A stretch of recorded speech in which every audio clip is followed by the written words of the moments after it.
With his movement, the pace that he possesses, he can beat you 1v1. He's going to play on the right-hand side, but Joe, make no mistake about it. He might come central. He might come on the left-hand side. How quickly can he get a rhythm? Because he can be a game changer. We don't know which side he'll necessarily be on. We do know where Renzo Zambrano will be. It's in the middle of the park, pulling all the strings for Phoenix. And if you're Danny Stone, you're looking at this player to dictate tempo, to settle this game down. You might not have a lot of the ball if you are Phoenix Rising, so defensively, Renzo Zambrano, look for him to organize the players in and around him, and when he gets on the ball, look for him to pull the strings. Starting lineup for both of these sides. Seattle Sounders, handful of guys who you'll typically see maybe in a regular MLS match. It's Christian Roldan playing his first U.S. Open Cup match since 2016, anchoring the midfield. And it's going to be a 4-2-3-1. He's going to sit right next to Leyva. Tevez in front of them. Musovski is going to play as a spearhead the attack for Phoenix Rising. 3-5-2 is a formation that Danny Stone to look for the width from Torres and Rito to occupy and have a lot of work rate on both sides of the ball. Phoenix Rising coming in off a 2-0 victory in league play against Miami on the weekend. Seattle Sounders coming in off a draw against Vancouver. It's Phoenix in the red from left to right. It's Seattle in the green from right to left.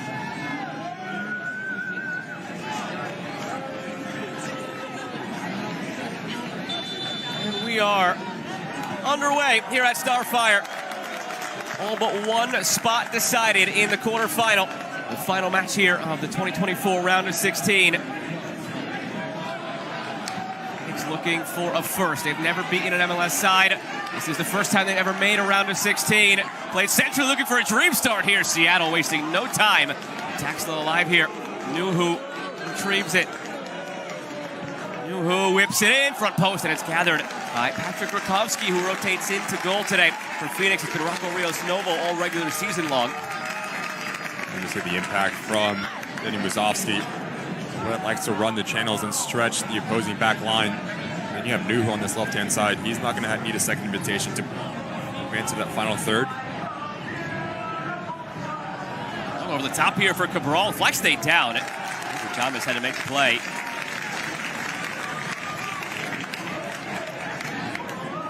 Seattle got all they could handle last round against a different USL Championship foe, and Louisville City going all the way to penalties, where the man with the ball right now was the hero. Andrew Thomas stepped up to the penalty before the 11th round, mind you. He just stepped up and took it at the request of the coaching staff, and he buried it. And then Seattle goes.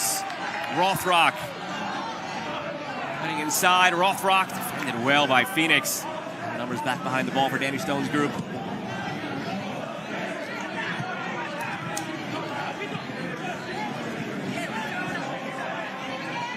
Rito leading the charge now for Phoenix.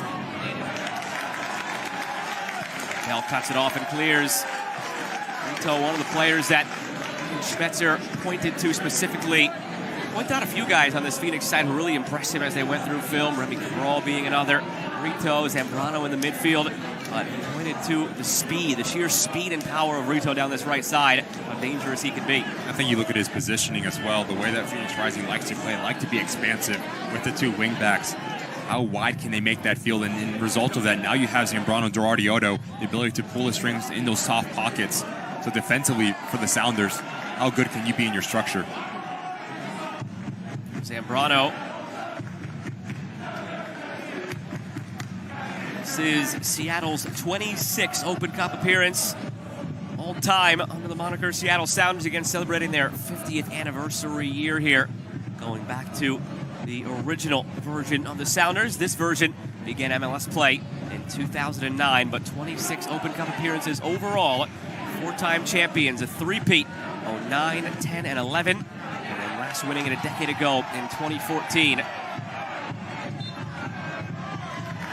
Kick on the way for the Seattle, got a goal off a free kick. It's a field that plays small, according to Brian Schmetzer, and they have to make the most of set pieces. Not this one in particular, way away from the goal, but keep that in mind as this game goes along. Any foul basically, 10 yards inside of the halfway line can present an opportunity. We had the ability to talk with Brian Schmetzer earlier this week and asked him what are the keys were. He gave me three simple ones. One is set pieces. We need to control tempo is number 2, and your pressing cues are number 3 for the Seattle Sounders.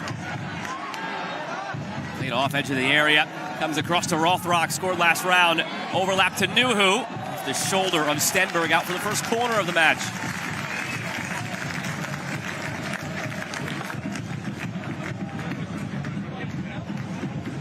already so far in this match. We've seen the ability from both sides really test from the wide areas. This time it's Nuhu. A good understanding between him and Rothrock. A little bit of patience from the winger allows the outside back to come around the corner and put some pressure on Phoenix Rising. So intimate here at Starfire. Such a connection to the fans historically for Seattle. Corner whipped in near post. It's off the post. Going for the Olympico. And Rakovsky scrambling in the near post, and it caught the woodwork. Again, it's rolled on from distance, curling just wide. Again, we haven't seen him in Open Cup since 2016. You think he's relishing the moment where the captain's armband? He gives you class, he gives you leadership, and he gives you the ability to whip in a ball in a dangerous area from a set piece. Rakovsky just almost gets caught. That's about a yard in, but he has the freedom to go and search the game. Christian Roldan does. Early warning shots here for Phoenix. And just what Roldan can do. And they only recently tucked him back inside centrally. Had previously been a regular on the right wing for Seattle. Now it's Cabral in behind. Nuhu kept him on. Cabral whips around at it. Thomas has it.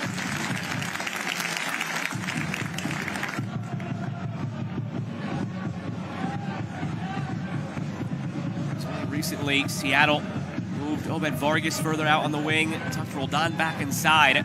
It's helped open up things in the attacking sense for Seattle, particularly for Roldan, comfortable centrally.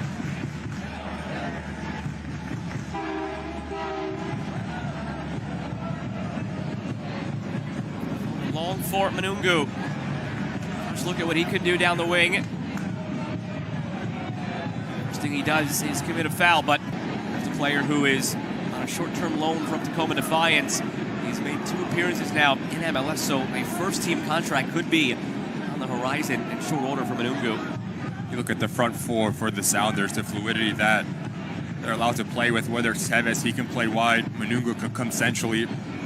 Musovsky, he's going to be the one that stays high and occupy the 3 center backs, so it's going to be a big challenge for Phoenix Rising in terms of the outside backs. Rito and Torres need to be very disciplined their decision-making when they go, but also when they drop back and do their defensive duties.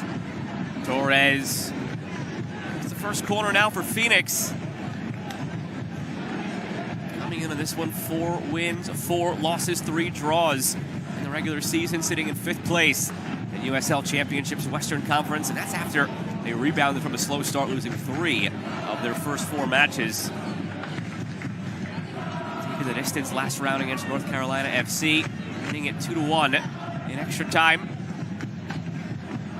Fede Varela will have to wait a moment. Now they're ready for play. Varela in swinger. A wall of light green there, but he can do it again.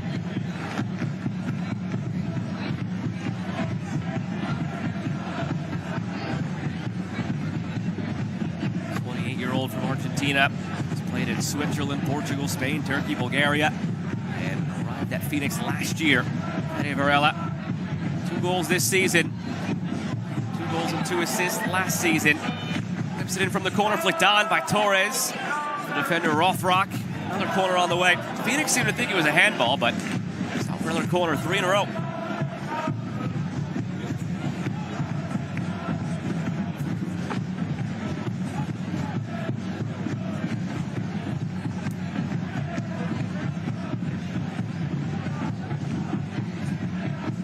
Deliveries left something to be desired. Varela better this time toward Traore. Manungu.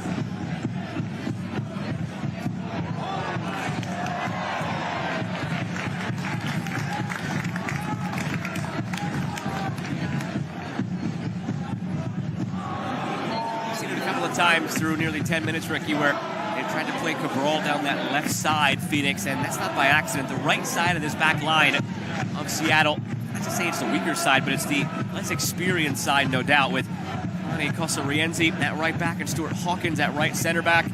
Cosarienzi, draft pick this past year, number 23 on Mel, a lot more experience, a lot more MLS time under their belts. A player that we know very well, Remy Cabral. His movement is just so clever, the ability to play off the blind side in between opposing center backs and outside backs. So if you are Denny Stone and company, great run once again. It's Cabral, the flag stays down. Cabral goes far post, and saved by Thomas. He's been in behind a couple of times, but first time that Thomas has had to make a stop.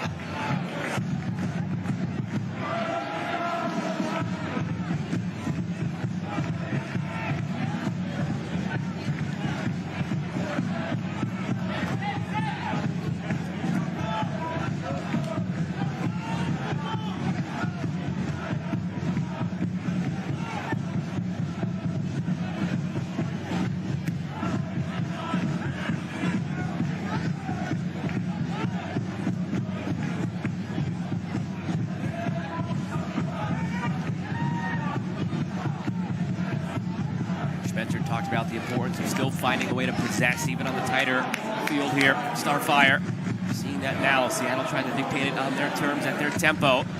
And right as I say that, they go long from Manungu and give it back to Rakovsky, but you got a glimpse of it there, how they would like to play tonight.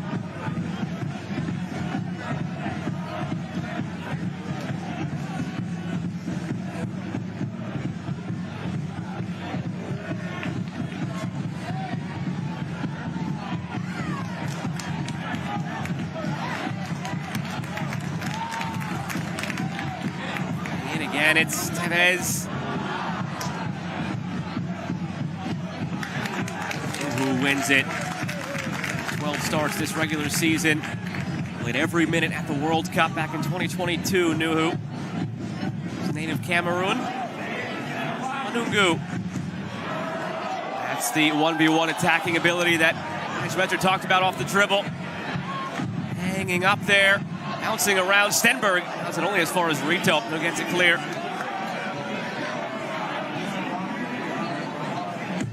It's going to be really important for Phoenix Rising as Manungu dances on the ball and takes a little bit of time to make his decision. You can't turn off mentally.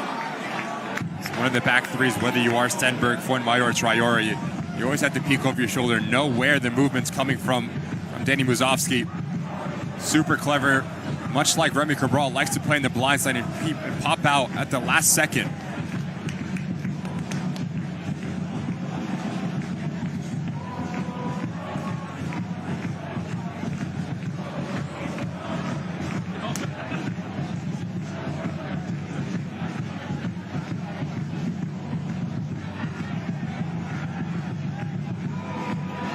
Space for Panos Armanakis. Leads Rito. Former first team All-League and USL Championship.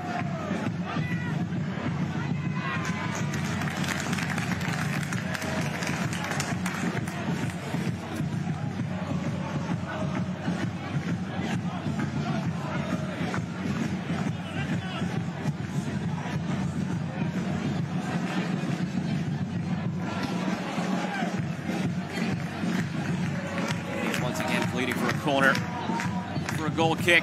Taken by Andrew Thomas. Some time early in the season for Seattle. Stephen Fry out due to injury. He's once again pleading for a corner. In all, Spencer said it was a good glimpse at how sharp he has grown now, the 25-year-old. So it's always tough being a number 2 goalkeeper because as the number 2, you're not playing for the first team unless something happens to the number 1 guy. And you also need to be on the bench just in case so you don't get minutes as the number 3 goalkeeper, which would be the number 1 in Tacoma in MLS Next Pro. So Thomas, for a while now, just been in that sort of vortex where playing time was hard or near impossible to come by. Had his moment early in the year and proved himself.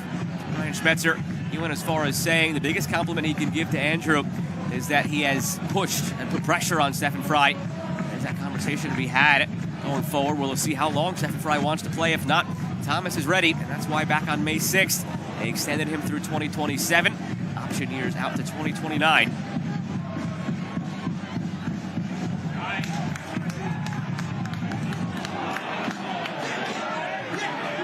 Got by Tevez.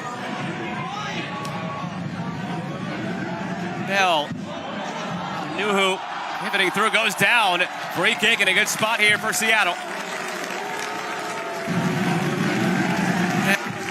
Talked about his quality from a wide area of the field, but also can come centrally. Very technically sound, good in tight spaces as he makes one player, little Rabona here, and it's a right leg from Zambrano that gets caught. When you have the fluidity, you have the rotations on this near side, whether it's Rothrock wide, Nuhu centrally, now you're asking a lot of questions to Phoenix Rising to make a decision. And Yet again, 15 minutes in, really good opportunity for Seattle Sounders to put that man under some pressure. Kofsky has twice won USL Championship now. He was the number 2 last year for Phoenix. He was the number 1 for Orange County 3 years ago. 30-year-old experienced German keeper staring down this free kick that's into the wall from Danny Leyva.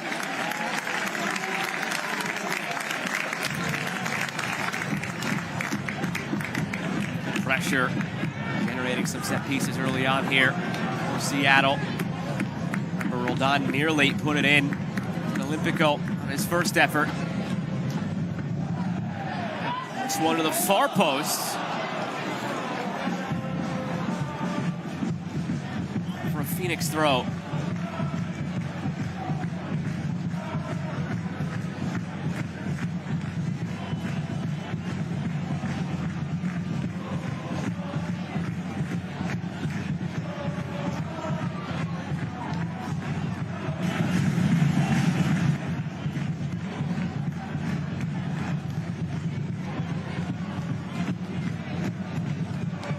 Roldan. Quarter of an hour gone in between Seattle and Phoenix. 1 spot remaining in the quarterfinal. Whoever wins this matchup will go on to face Sacramento Republic on the road in the round of 8. Long throw. Traffic there. And cleared by Stenberg. Cabral running. Thomas heads it away.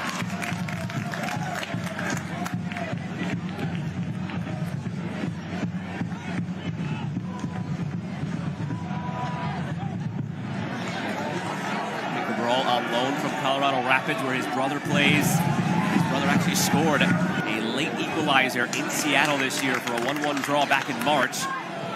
We're all hoping to. That's what his brother was able to do. Got one against the Sounders tonight.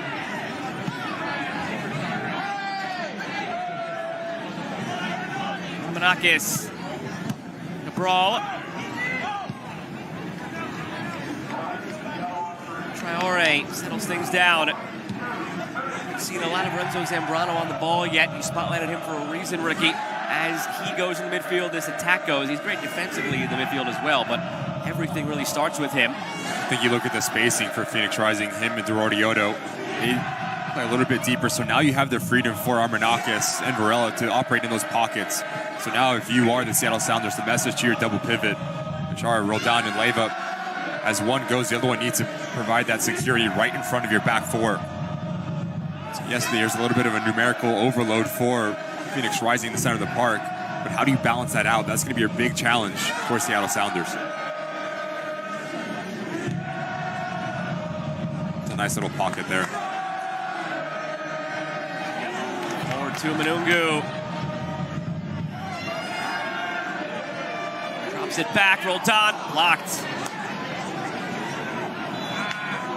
Manungu was offside. Roldan now near 30, the 28-year-old from California. He's been with the Sounders since 2015. Schmetzer, such a great relationship with Christian Roldan. Trust he has for him as the captain tonight in the midfield. Schmetzer's Seattle through and through. Some great memories of this tournament, either in the number 2 chair or as the headman for Seattle. Lately, though, it's been a lot of dramatic memories, going the distance and going to a few shootouts. So it's been a lot of hearts and throats, including the last round against Louisville, going all the way to penalties. Last year, remember, they had that craziness against San Diego that finished 5-4. Back and forth game that was. A little bit easier go of it tonight, but any way you can get through, you'll take.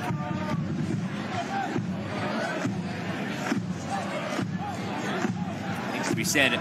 Though he'd like an easier time of getting through, he knows it's not going to be that against Phoenix. So the draw did not quite go their way. They get the two of the best, USL Championship teams. I don't think he would like the draw for the quarterfinal potentially because it's going on the road against one of the other best USL Championship teams. So Seattle, if they continue on, will have to just keep going through.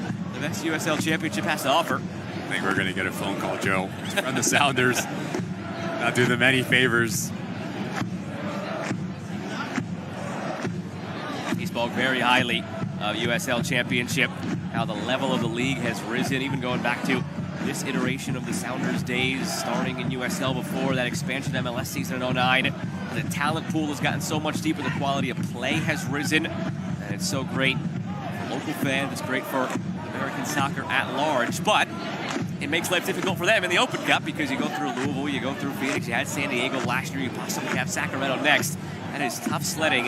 It is not the waltz it maybe used to be for MLS teams through this tournament. Just ask anybody who went up against Sacramento in that 2022 run, and they upset. If you look at it that way, San Jose last night, people within that building not looking at it as an upset anymore. Rodrigo Lopez in this division, initially named after. Twitter after the match, call it what you want, but it wasn't an upset.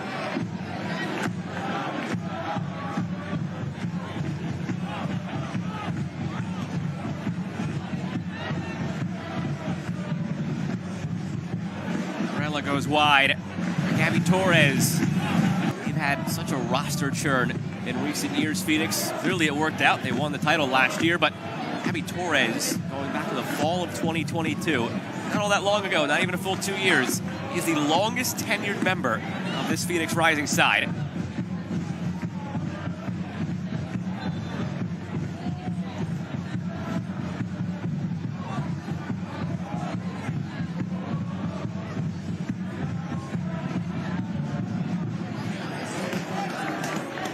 Quarters there down that right side. Marissa Rienzi is now for another throw. To the end line for Cabral. Traore, formerly of LAFC, and the Las Vegas Lights, back in the old partnership between those organizations. Traore came over to Phoenix recently.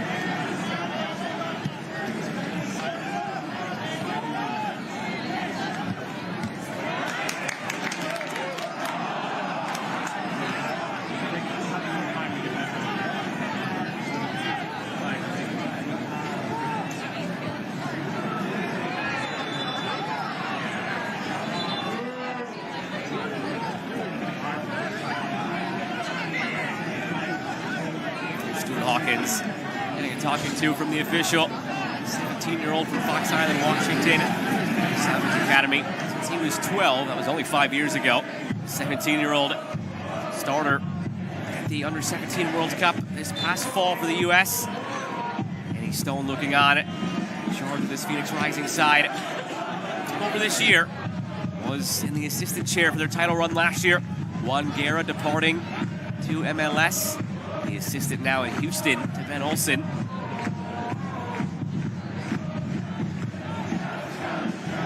So what, 23 minutes in, he needs to be very pleased with how his side has approached this match. Confident on the ball, composed on the ball. It's been about 5 to 6 minutes now that they've been on the ball in terms of possession, giving anything to the Seattle Sounders. But now, next step is you can't overcomplicate it. You can't get complacent and slow things down. Bounces all the way through for Cabral. Headed his way. Hawkins clears it out to safety. A busy week for Phoenix Rising. All the way back to Saturday, playing against Miami, a 2-0 victory. You asked about the schedule and how they handle this, because not only is it 3 matches in a week, as you've got John Bell down now for Seattle, but 3 matches in a week with a lot of travel in between, getting from Phoenix to Seattle. And then they will go from Seattle to Indy, who are coming off their own big win tonight in Open Cup in the 11. Playing to Seattle, play a game, hopefully win a game in their eyes, and do the same thing with one less day, if you could fathom that, before going out to Seattle right now in the middle of an 8-match in 24-day run. I'm great at math, but I can do enough simple math to know that's a game every 3 days, and that is a lot on the legs. Talk about the depth from the Seattle Sounders side. Yes, you have a little bit of rotation when it comes to the Open Cup, but yet the standard doesn't drop. The talent doesn't drop, and that's a luxury to have if you are Coach Metzer here.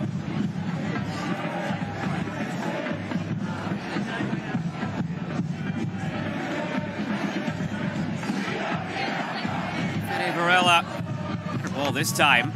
Got it into the 6. His last 3 corners all came in a row a little while ago.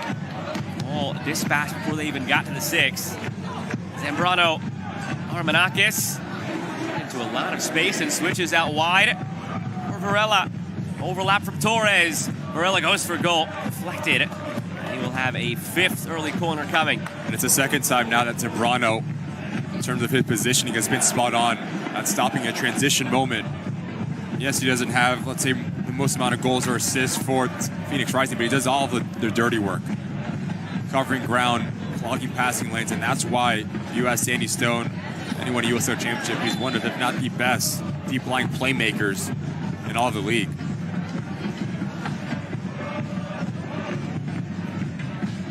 Another Varela corner. This one snatched by Thomas. He wants to go quickly. He'll have to slow it down. Took a little knock on the head as well as the Phoenix players were coming out of the 18.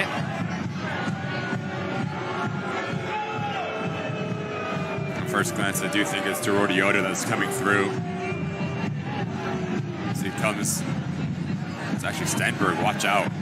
He wasn't trying to do anything intentional. He was trying to brace himself as Andrew Thomas stopped right in front of him. Looked like a point guard going through the lane trying to draw the foul from behind. He's a big boy, though, Stenberg. This does not feel nice if you are Thomas. Whether it was intentional or not, it didn't feel very good. Thomas, a big boy, though, too, in goal.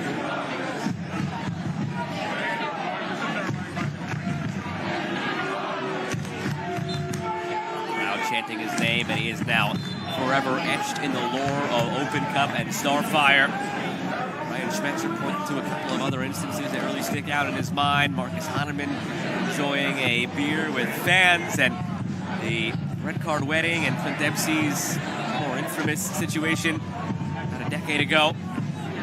But Thomas, for a positive reason, forever etched in the lore, stepping up, taking that penalty. He needs to be very pleased with blasting it home. I'm saying, not just taking it, smashing it, missile. Fantastic pen, head down, no nonsense from the goalkeeper.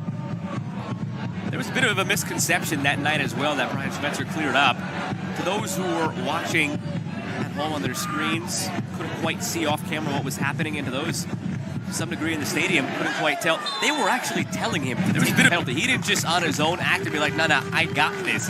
It was coming from the bench. They wanted him to take the penalty. Now, Brian Schmetzer did say it took about a half a nanosecond for Andrew Thomas to agree to it and step up and wave off Sota Kitahara, but it wasn't him acting alone. Though if it was him acting alone and he missed, I would be very curious to know what the reaction would have been from Brian Schmetzer, but he did not go rogue. He was told to take that penalty, and take it he did. One word that describes Andrew Thomas as this confident in himself, and you can see it the way that he plays, the way that he commands, especially his 6-yard box decision-making. Good step from Fuenmayor once again. Dangerous back pass, though. Dorotioto, the young Italian, coming over from Juventus. Dropped in, loose there for Tevez, skies it, bouncing around Rakowski. Turned into his own man in the end. If you're Rothrock here, this ball needs to be into the path of Muzoski here. As he runs off of it, you just see the space about 7 yards out. Coming together between Roldan. Nothing doing from the goalkeeper, Phoenix Rising. It's interesting, you look how the Seattle Sounders side is building out, especially with right changing the point of attack for the Sounders is going to be really key, because now you're testing the shape of Phoenix Rising, making them run and do a lot of recovering this in terms of their defensive structure. Look out here, Rakowski gave it away. Looked shaky a couple of times on the back end so far, playing out of the back. And that's maybe the rust of a player who hasn't played much this year. Again, not the normal keeper. He did start their last Open Cup match, Rakowski, but it's Rocco Rios Novo, who is the #1 man for Phoenix. He's on the bench tonight, Rios Novo. Nuhu whips it in. They're off target. He'll stay in though for Rito. Games within the game, the speed and willingness to get forward down this near side of the wingbacks, and Rito going up against Nuhu. That's a fun matchup to watch at home. If wingback play is your thing, he's going to pin the opposition back. That's going to be your big factor. As you have Rito, he doesn't want to defend too much. He wants to do his work, especially high up the field. You can say the same for Nuhu. Physical play from Fuenmayor to win it. Cabral, see what he had in mind, didn't come off. As we talk about these two wing backs or the outside backs for their respective sides, it's a center back next to them, whether it is Bell or Fuenmayor. Have to be spot on in terms of reading the game and when to step out, because there is going to be a gap to cover.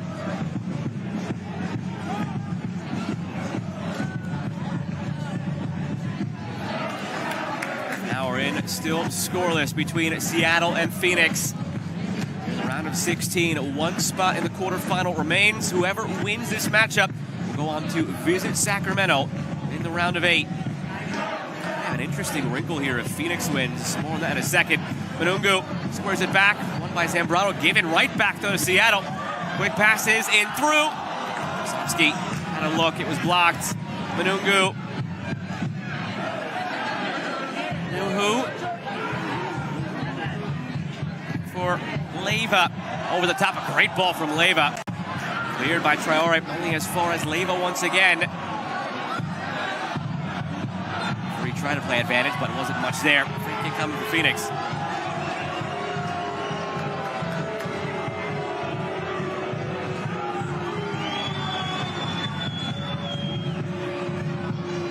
Bit of a skill here from Varela. A little cheeky nutmeg catches Leyva. That is really good in tight spaces, plays underneath. Maybe Cabral.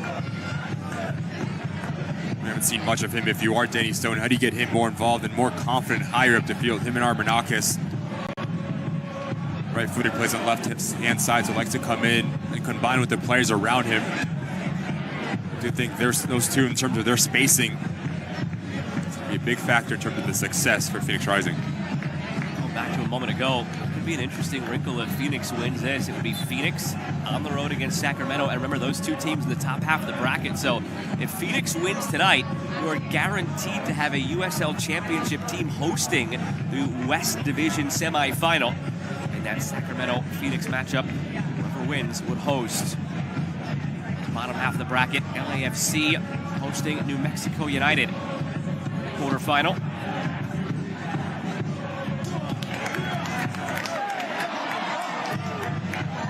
Want to get really fancy, you can take it a step further, and you're a New Mexico United upset of LAFC away from a potentially all-USL semifinal and another trip to a final for a lower division side that we just saw in 2022 with Sacramento.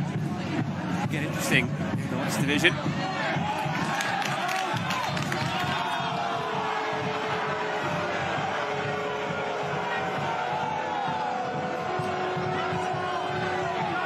Starting to get on the ball a little bit more on the Zambrano. All comes down to his body position, the way that he receives this thing. His hips are already facing positively, so it gives him the ability to push the tempo. And Rothrock, emergency defending, coming together between the legs. Now if you're Danny Stone, I'm telling Fuenmayor just to whip this ball into the top of the 18-yard box and cause a little bit of chaos. About how fine that Starfire is. Use it to your advantage, especially any set piece.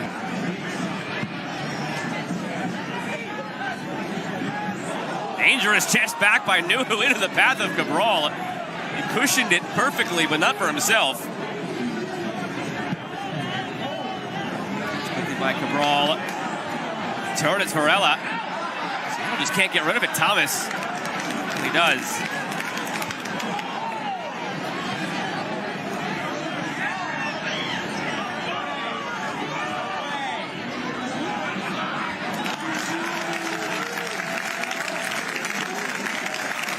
Some nervy moments at the back for both teams defensively. How much of that comes down to chemistry on both ends, because on the Seattle side, again, the left side of the back line, somewhat normal, experienced guys. Thomas has played plenty, but it's the right side with Hawkins and Costa Rienzi that's new. On the Phoenix side, you've got to go. Hasn't played this year except for one Open Cup match. Deflected on the shot from Rothrock. You've got that chemistry question for different reasons. Back line so far, and it's shown that way in some ways.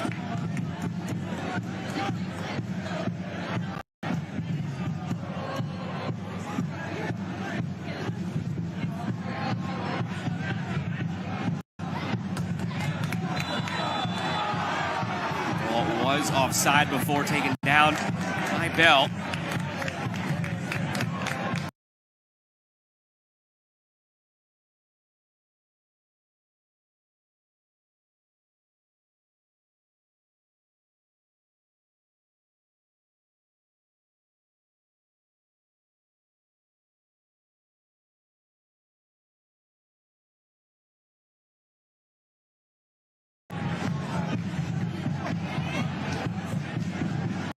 Nuhu, again, so tricky with the ball.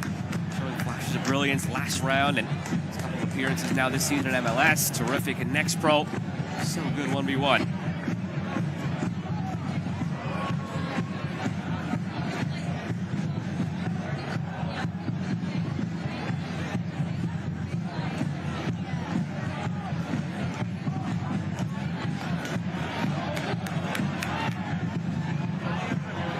On service, cleared.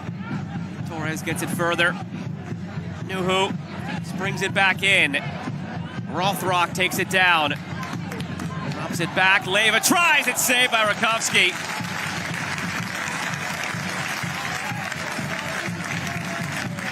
The center midfielder, it's so important, so decisive. When you pick and choose your times when to join the attack and advance yourself. It's the first touch that beats Zambrano. Top class from Leyva. Able to hit it on the second one. Straight at Rakovsky. Straightforward save once again for the player between the sticks for Phoenix Rising. We talk about this wing play, especially on this near side between Rito and Nuhu. It's a good ball there from Varela.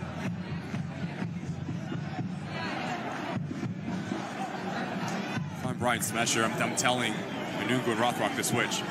As Rito steps a little bit high, telling Manungo just to stay high and wide. And now he's going to be the outlet, and you can let him go at Fuenmayor. I think that's going to be really interesting if the Seattle Sounders elect to do that.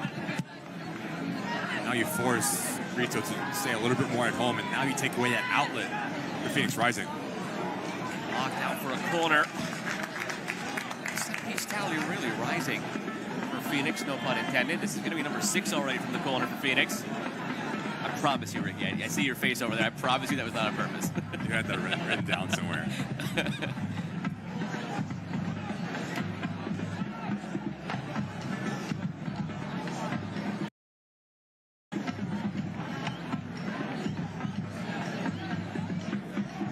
Manaka stands over this one. First time they've had a corner from down on this side. The others from the opposite side delivered by Varela. This one by Armenakis. He drops it in nicely. Comes out to Zambrano. Everything has really been kept on the perimeter. We've seen 10 combined shots, 3 on target, and most of those went from a ways away. Neither side has gotten in close, had that good look yet. 38 minutes in. Still seems like both of these sides are trying to figure each other out in terms of where the place that you can exploit, playing between lines. They seem to impose their identity on the opposition. Really got that comfortable, it seems like. Yeah, 39 minutes. It's been top quality in terms of the talent, the football game that we have here. The interesting thing will be in the second half if these teams show a willingness to open up rather than sit tight and be content with extra time, because I alluded to it earlier. It's been a lot of games in a short span for both these teams, going midweek and weekend constantly these last couple of weeks. Again, for Seattle, it will be 8 matches in 24 days when this stretch is all said and done. So you wonder if there's a willingness to open up in the second half, because neither of these teams really want to go 120. Make for some more open end-to-end action in the second half, for as tight as it's been in the first half. It's Phoenix actually controlling the possession, 55-45. That stands out, Ricky, because how often do you and I see an MLS against USL championship matchup in this tournament, and it's the MLS side possessing, the USL side sitting back, waiting for their moment. Not often do we see the USL side take it to the MLS side in possession. And yet I'll take it a step further. You see the Seattle Sounders, they don't seem uncomfortable as well. You would talk to Danny Cruz earlier when they played against Lou City. And one thing that he said about the Seattle Sounders side is they're just so organized, with or without the ball. Seem to be very comfortable in terms of their structure. And it along, up top. Contact there.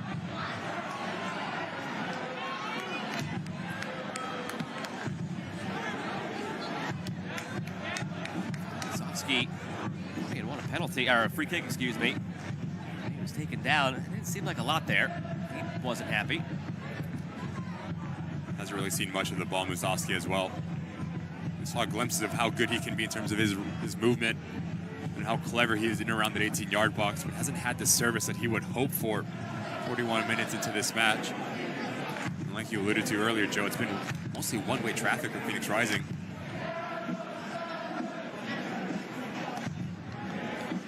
Leva. Manungu, there's always a look to make a move like that anytime the ball is in his orbit. Been with Tacoma since 2022, again on short-term loan from Defiance. 21-year-old from Ivory Coast. Debuted back on May 5th in MLS, started 10 days later against Real Salt Lake. He is one to remember for Seattle, quickly rising in the eyes of Brian Schmetzer.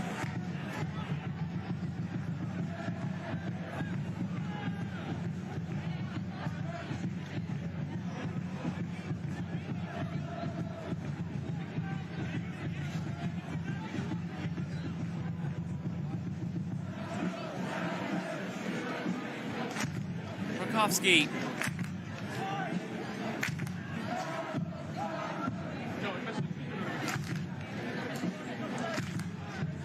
Started his career in Germany, Rakowski. 8 career Bundesliga starts, 31 in the second Bundesliga. Very well traveled. So extensive time as a starter in his career in Belgium and Finland before coming over to the U.S. in 2021 with Orange County. Here now 4 seasons running. Inexperienced goalkeeper by any means, but not the regular starter for Phoenix. That's Rocco Rios Novo, who's on the bench, a 21-year-old from Argentina. Could be in the mix to go to the Olympics with Argentina in a couple months' time. He was their 3rd goalkeeper in the pre-Olympic tournament back in the early winter. Although, given the roster cut that you'll see for the Olympics, no team likely to keep 3 goalkeepers, just 2. So he's going to have to battle his way from that 3 spot to the 2 spot, Rios Novo. There's still a bright talent there for Phoenix.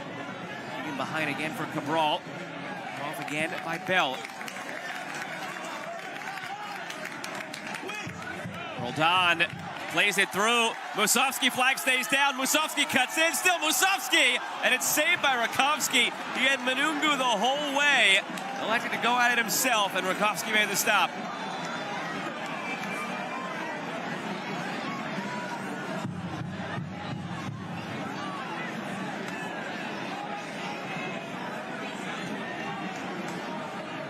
Behind the play, Bell is down. Give us an opportunity to look at that chance for Seattle. Maybe should be 1-0.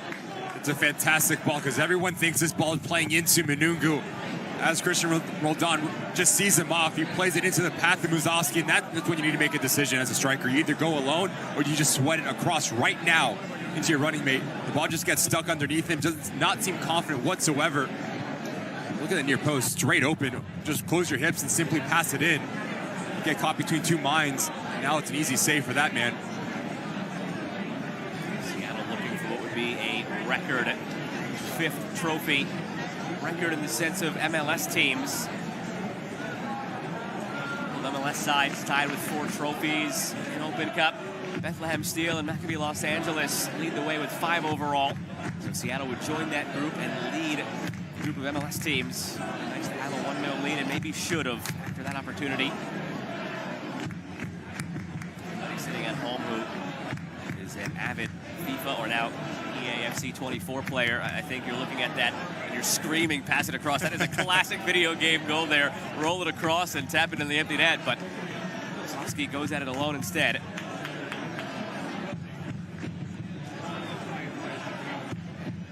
Take a look here at Bell. It's a good run from Cabral. Already saw the grimace on his face when he took that first step. Even before then, when he first came over to Cabral, realized something was amiss. You have to use a change here if you're Brian Schmetzer. The good thing is halftime is a minute change away depending on stoppage time. So it's not a decision he really has to make right now. They can evaluate him if they want to wait. We're told there'll be 3 minutes of added time. So do you make the change now if you're Brian Schmetzer if you have to? Or do you wait 3 minutes and gain an extra 15 to figure it out?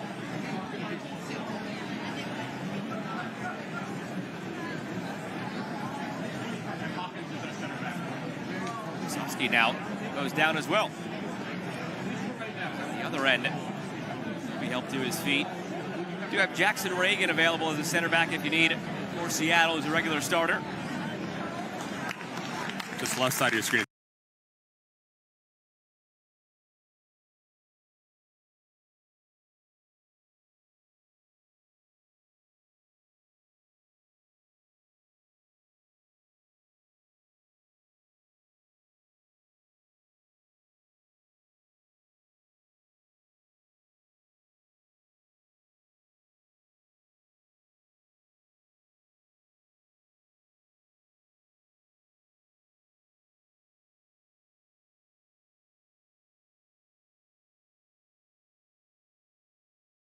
You have Jackson Reagan available as a center back if you need it for Seattle as a regular starter.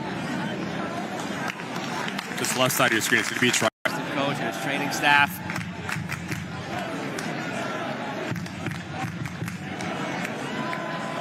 I can imagine what is turning right now in their minds.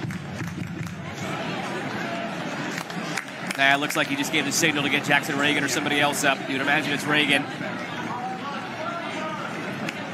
It will be. So you thought maybe they could get to halftime, figure it out over the 15 minutes, but it's already clear that Bell cannot continue. Not a bad option, though. Obviously, Jackson Reagan, a regular starter, has started 13 matches this season. A U.S. men's national teamer as well was called up for the friendly in January against Slovenia. He'll slot in alongside Stuart Hawkins.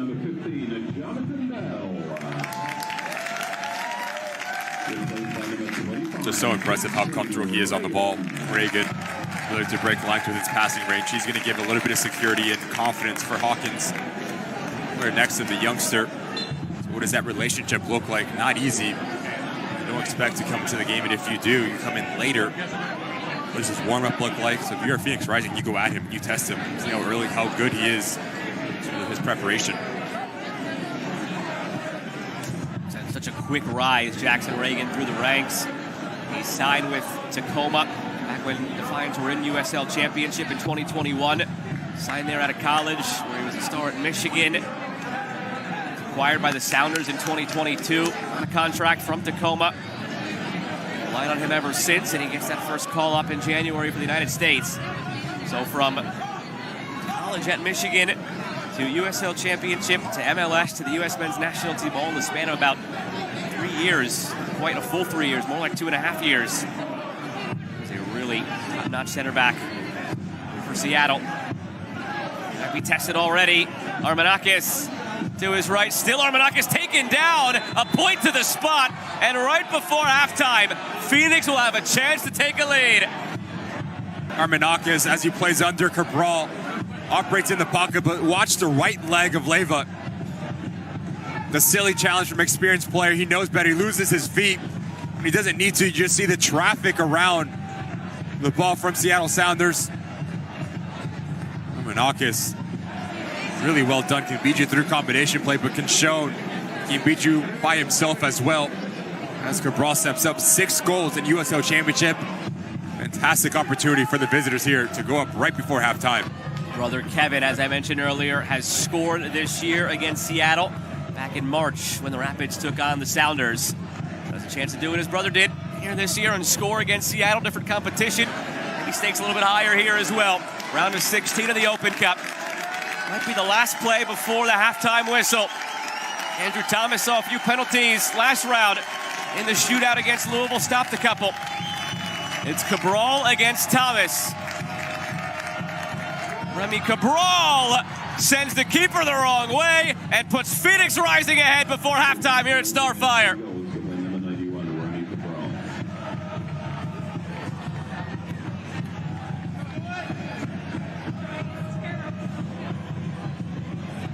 Just no need if you're Leyva. Leave your feet. You just see there's 3 players around the ball. Clear foul. He gets none of it. Takes all of Armanakis.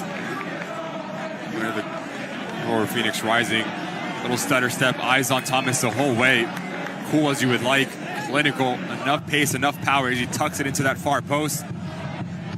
Right before halftime, Danny Stone and Phoenix Rising have to feel extremely confident in their performance from the first 45 minutes. Is there some cup set magic in the air tonight in Tukwila? Thought maybe last round for Louisville. Battling back from behind against Seattle and then going to the shootout Phoenix has a lead.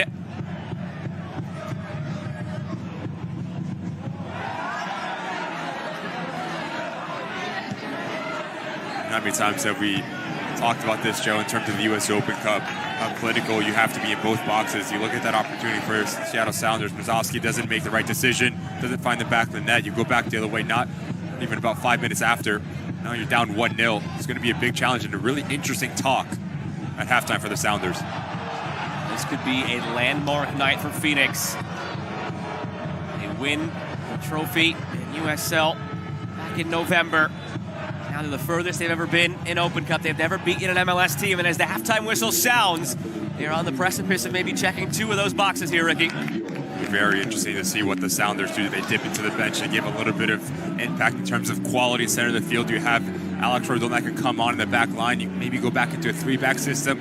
But for Phoenix Rising, I thought they were terrific. The way that they settled into this game, fantastic stuff from the USL Championship side. 7 of the quarterfinalists already known. The 8th will either be Seattle or Phoenix. The winner will visit Sacramento in the quarterfinal. A deadlocked first half until the very end. Penalty drawn and converted by Phoenix, and it's Rising ahead 1-0 on the road. Second half in a bit. Here from Tukwila.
Introducing Sammy Squad.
You have Jackson Reagan available as a center back if you need, or Seattle as a regular starter.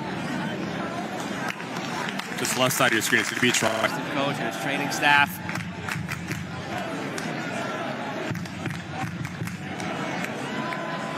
I can imagine what is turning right now in their minds. It looks like he just gave the signal to get Jackson Reagan or somebody else up. You'd imagine it's Reagan. It will be. So you thought maybe they could get to halftime, figure it out over the 15 minutes, but it's already clear that Bell cannot continue. Not a bad option, though. Obviously, Jackson Reagan, a regular starter, has started 13 matches this season.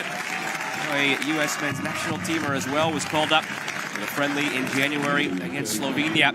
He'll slot in alongside Stuart Hawkins.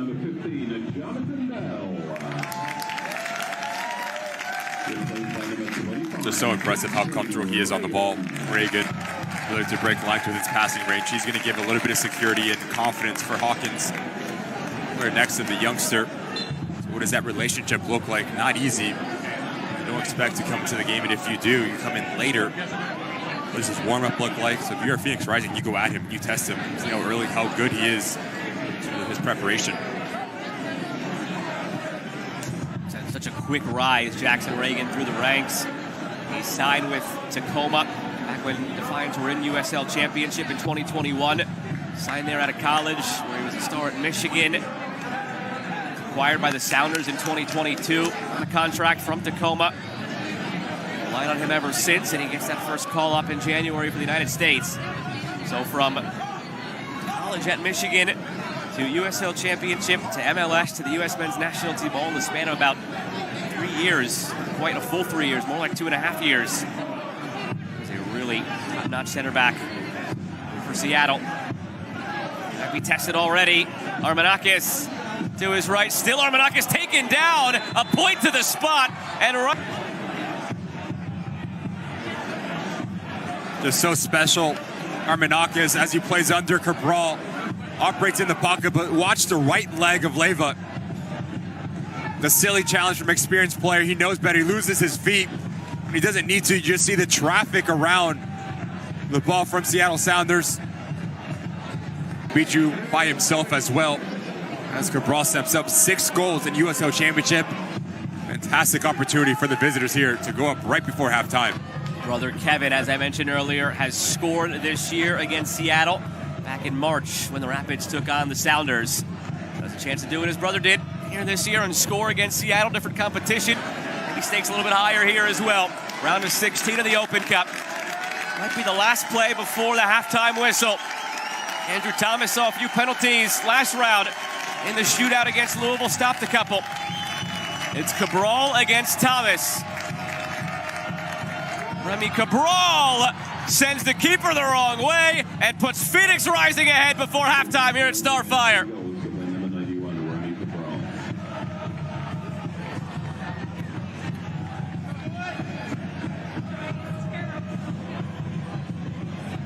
Just no need if you're Leyva. Leave your feet. You just see there's 3 players around the ball. Clear foul. He gets none of it. Takes all of Armanakis. Or Phoenix Rising. Little stutter step. Eyes on Thomas the whole way. Cool as you would like. Clinical. Enough pace, enough power as he tucks it into that far post. Right before halftime, Danny Stone and Phoenix Rising have to feel extremely confident in their performance from the first 45 minutes. Is there some cup set magic in the air tonight in Tukwila? Thought maybe last round for Louisville. Battling back from behind against Seattle and then going to the shootout. Phoenix has a lead.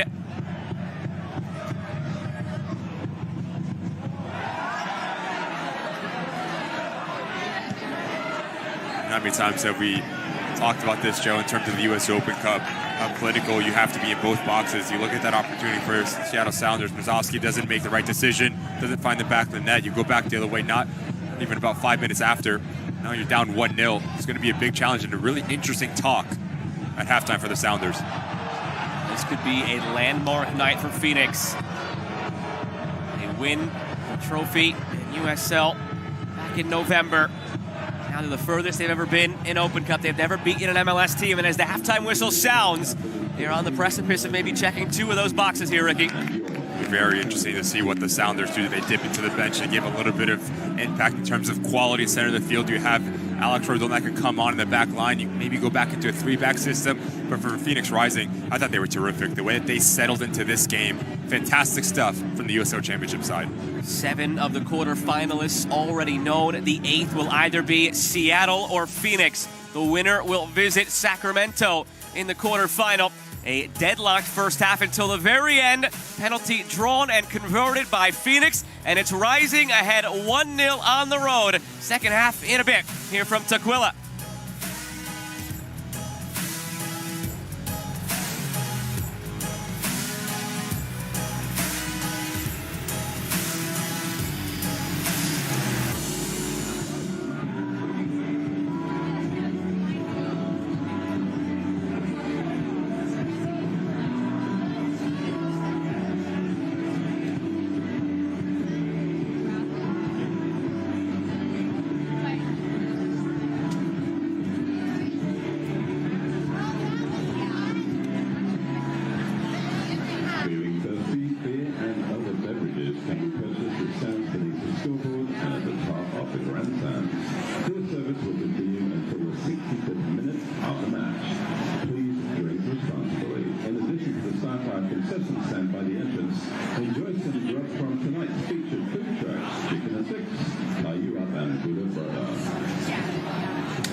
It's for the home side. How quickly can they get in rhythm? And if you can get an early goal, it's going to make things really interesting on the back end. Remember, Seattle did have to make a change right before halftime. They took off John Bell and brought on Jackson Reagan due to the injury to Bell.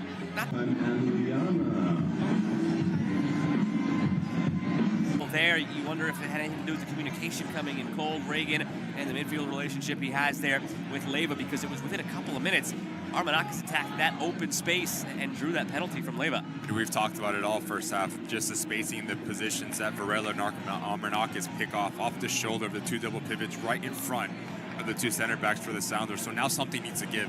Whether it's Leva's their identity in the middle of the park is going to be the one that advances to the next round. Seattle left to right in their green. Phoenix right to left in their red. 45 down, 45 to go. Phoenix 1, Seattle 0. We are underway in half number 2. Round of 16 action in the 2024 Lamar Hunt U.S. Open Cup. Only one quarterfinal spot remains. Will it be Seattle? Will it be Phoenix? Will it be done in 90? Will we need more? Find out together over the next 45. Glad to have you with us alongside MLS veteran Ricky Lopez-Espin. I'm Joe Malfa.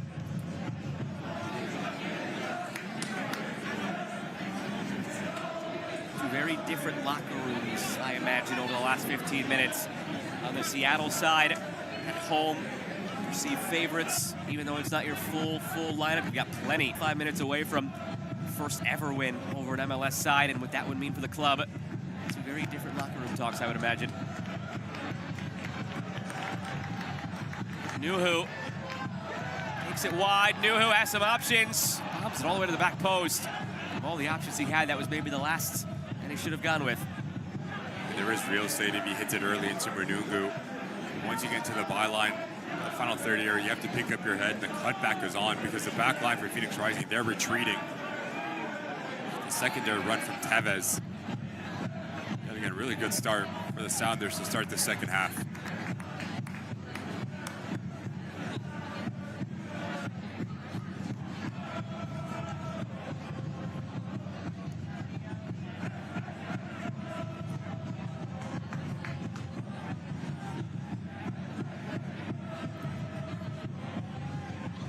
Rothrock will take the throw. Those long throws that did them in against Louisville in terms of conceding. Using it to their advantage here tonight.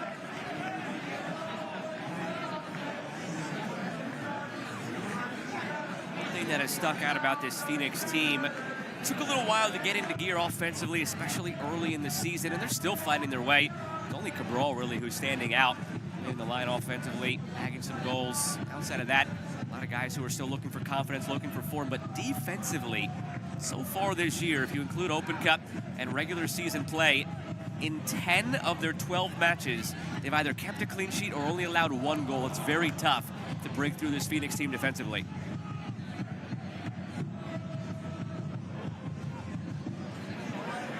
Torres.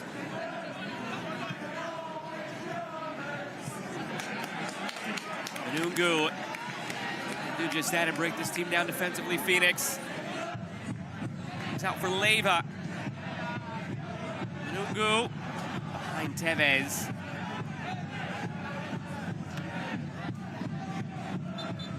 Torres down now for Phoenix.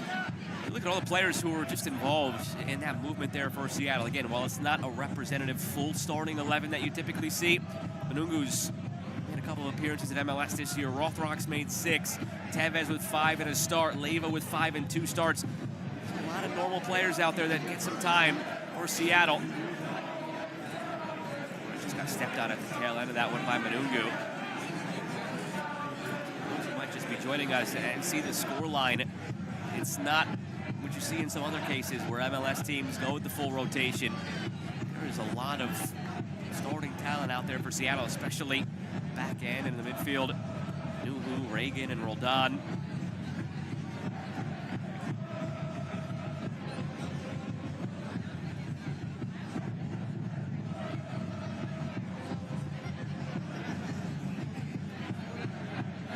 Roldan comes over for a conversation. He doesn't seem too happy with Torres on the ground. Who's stealing a bit of water. Kenny Stone looking on again in his first year as a head coach for Phoenix. He's the assistant to Juan Guerra when they won the title in November. It was just John Bell you saw come across and shake hands with the coach.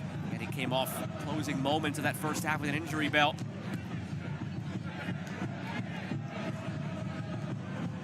Danny Stone, familiar with Seattle, former assistant coach of the Colorado Rapids.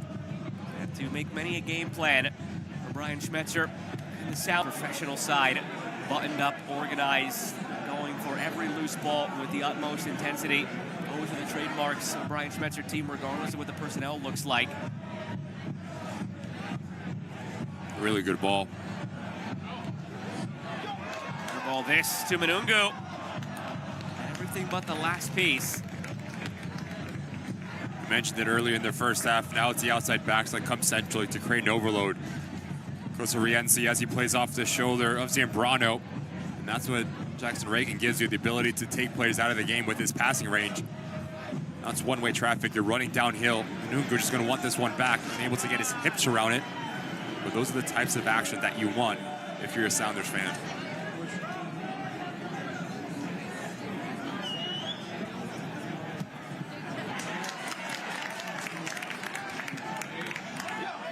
Slip through for Tevez. It's all broken down for Seattle. Decision making in and around the 18. Ball lost it to Roldan. Manungu with space. Calling for it, Musovski.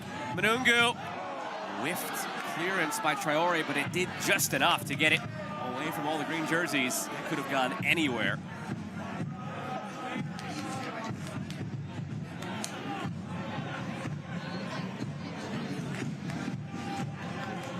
Start to see Seattle Sounders grow into this game, get on the ball a little bit more. Christian Roldan making his impact. Felt in his energy. Be very careful if you are Phoenix Rising not to get stretched out in terms of Dorotioto and Zambrano. Two players that if you are Danny Stone, you need them to stay centrally. Roldan. Manungu. Back for Kosa Rienzi. Slip through. Tevez stumbles.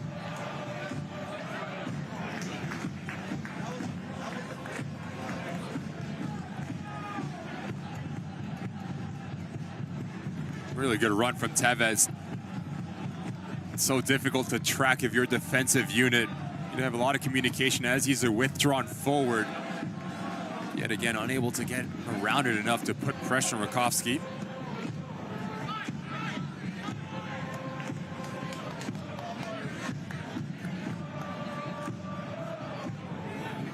Plenty of space for Leyva. Slips it through for Tevez. On the right foot, looking through again. Where it breaks down for Seattle. It's a pocket of space that I'm talking about as well. Now you start to see the Sounders find, whether it's Tevez, Rothrock, Manungu coming centrally underneath Musovski. A better start to the second half for the home side.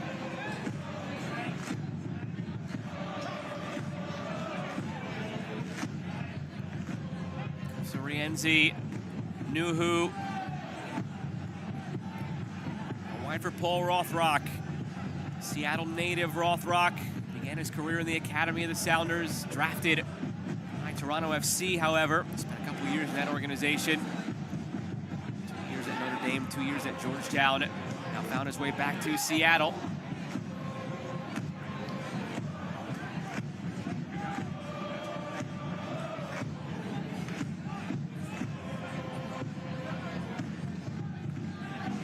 Mayor plays out of the back. Lone member of this starting 11 for Phoenix who has won an Open Cup. It was back in 2018 with Houston. Torres goes down. Free kick, edge of the area here for Phoenix.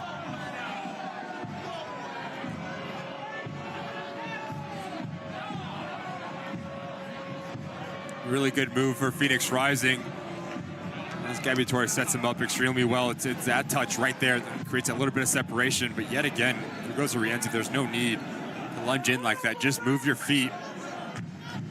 Play Gabby Torres towards the corner flag. You have help coming. A little bit overzealous from the outside back.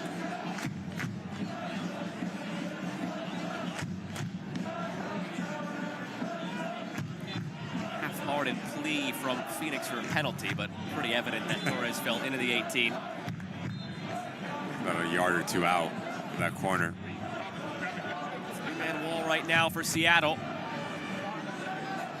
Don, Hawkins, Reagan, the trio. Lorenzo Zambrano stands over it. Is there enough space to sneak it near post, or is it a delivery from Zambrano? He does serve it back post. Headed away by Nuhu. Had Fuenmayor lurking on the backside if it got through. Meant to be. Mariotto was there as well. He scored an Open Cup last round and also a couple of weeks ago off a corner against Detroit City FC. Good target pieces on set pieces, Phoenix. More of those as the game wears on. Well, corners haven't proven to be too strong for Phoenix tonight. There's opportunities from the 6 corners they had in that first half.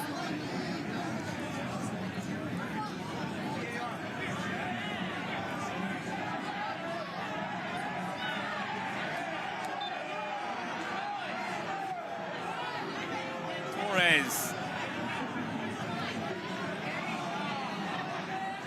Manakis, who drew the penalty in the first half. Back for Fuenmayor and all the way for Rakowski.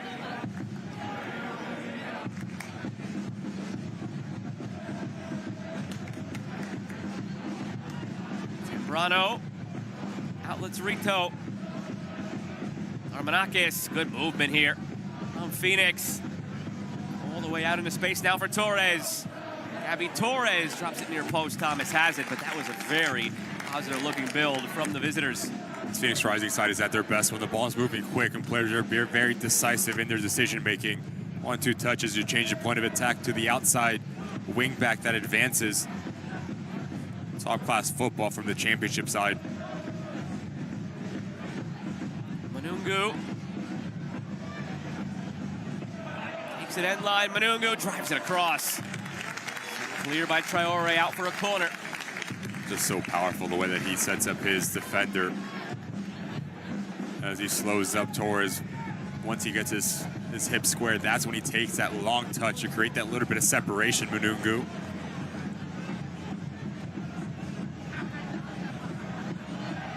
Leva, corner.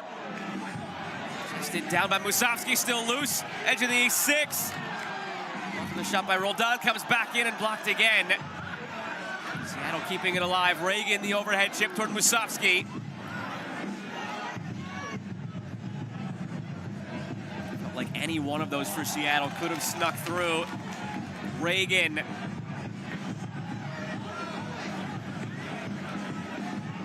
Goes all the way through again. This time Rakowski has it, and they can breathe as we inch toward the hour mark.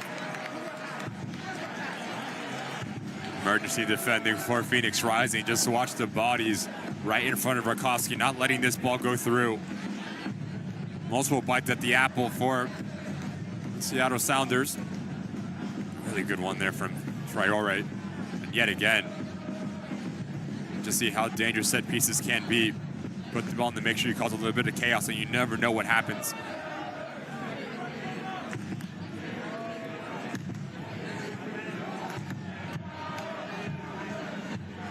Manakis picks it up. Varela was calling for it. Behind him, Torres recovers. Radiotto.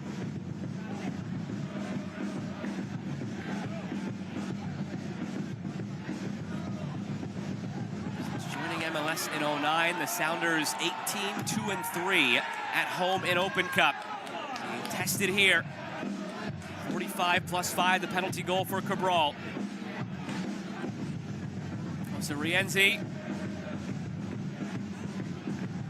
Roldan, the common presence in the middle. Rothrock. Nuhu.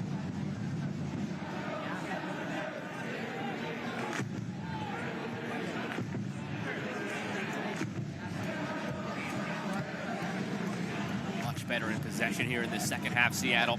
Part of that maybe by design. Phoenix sitting back, defending this lead. Manungu tries to put it around Torres. He got there at the end line some way, somehow. Rakowski, fortunately for Phoenix, was alert.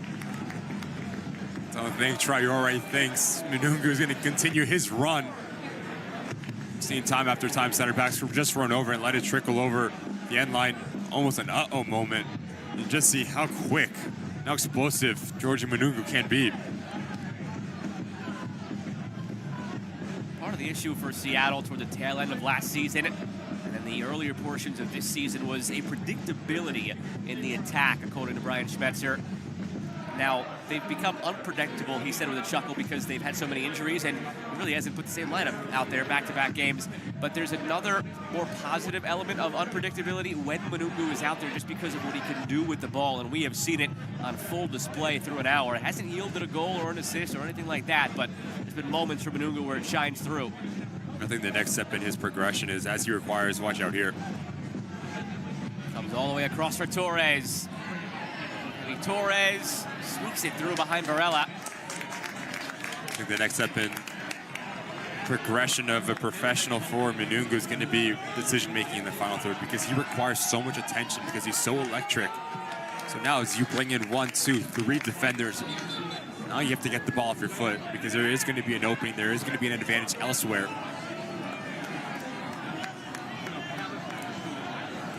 Have one rolled on for the other. Alex coming on for Christian. And then Snyder Brunel for Stuart Hawkins.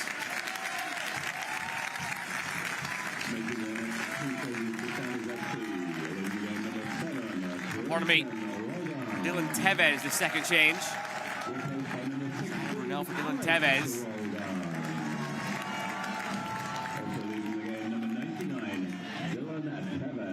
Christian Roldan's presence will be missed, but anybody who can replace it, it's Alex. So calm on the ball. We saw the balls he played through, including the one that maybe should have made it 1-0 Seattle to Musovski in that first half. Now it's going to be a different look. Watch out there, not to start you one if you are Alex Roldan. Cabral in a sea of green, still with it. It's Cabral to the end line. It's like a little bit of a knock as he went through. Sent him off balance. Nothing nefarious. That would have been another penalty. You're looking at me differently. Maybe you thought so. First glance, it does look like he has a little bump in the back. Just to throw him off just a little bit. We'll take a look at it here. As Roldan gets caught sleepy on the ball a little bit too long. See how explosive this Phoenix Rising side can be. Talking about being decisive. This touch right here from Cabral as he sees Reagan's. I'll tell you what. First glance, it did look a little bit heavier from Nuhu. Cabral runs out of real estate. It's a little bit of a bracing. I think it's a good no call from our center referee.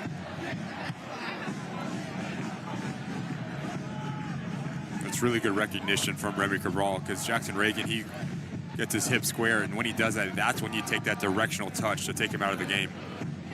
Much like Musovski earlier in the first half, the second action that needs to put pressure on Andrew Thomas in that instance.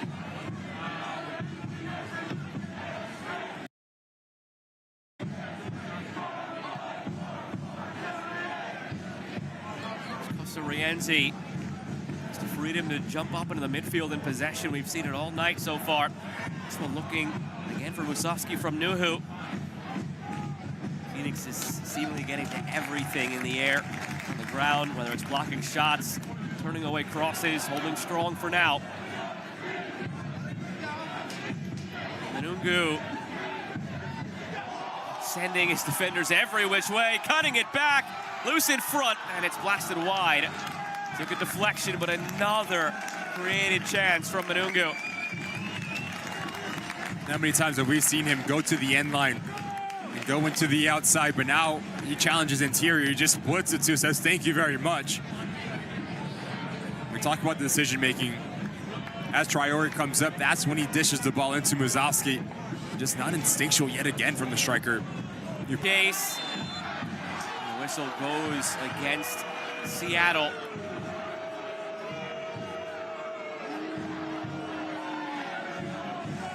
sense that if Seattle is able to do something here and find that equalizer in some capacity, Manungu is going to be involved, whether it's creating the play off the dribble, whether it's scoring, whether it's even a secondary assist that might not show up on the stat sheet, because there's been a few moments where he was the second or third pass on the way in, the last one that would have gone down as the assist, but anything positive has come down Manungu's side. Maybe that's why Gabby Torres is going to come off for a breather here, replaced by Juan Carlos Hasokar. So a new defender on that side against Manungu. Hasokar very light in terms of the profile of Rito, the work rate on both sides of the ball, but he's a player that can go outside left foot, right foot, excuse me. Extreme high quality.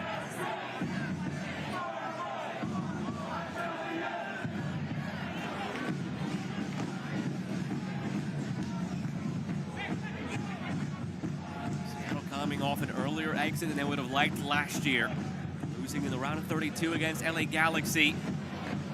And they are in the round of 16 at home against the lower division side. Phoenix Rising of USL Championship, the second division. To imagine they had visions of getting through and still may, but down 1-0 for the moment. Nuhu delivering, looking for Musovski. It's cleared. And from distance here, a couple of deflections on the way in. Shout for handball given. So a second penalty in the game. Phoenix converted the first, and now it's Seattle's turn from 12 yards out.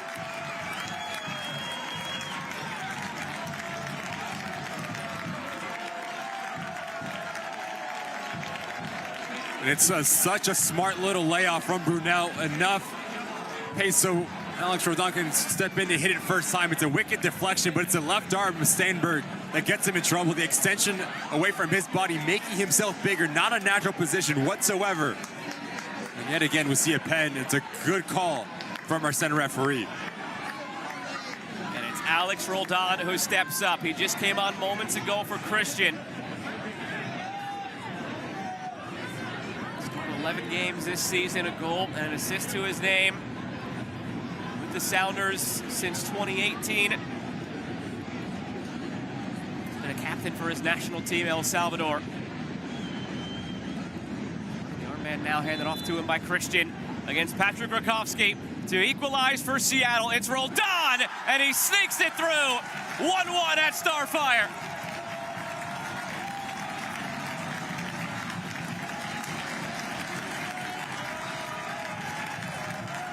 As Roldan steps up, he just tags this thing. It's a little bit of deflection from Dorotioto, but it's a left arm from Stenberg that gets him in trouble. Clear pen. Just enough venom. Because Rakowski, he guesses the right way. Technical ability as he closed up his hips at the last second. Knows exactly what he's doing, where he wants to put this ball. Making his impact felt immediately as he draws this thing 1-1. His first touch in this game wasn't a great one. He gave it away in the midfield, and it nearly led to a Remy Cabral opportunity on the other end for Phoenix. But his second and third impressions on this game, much better than the first. I always say you only have one chance to make a first impression, but you can always redeem yourself as well. His shot draws the penalty, and he finishes the penalty. It's his first career Open Cup goal. This is his first Open Cup appearance since 2019. I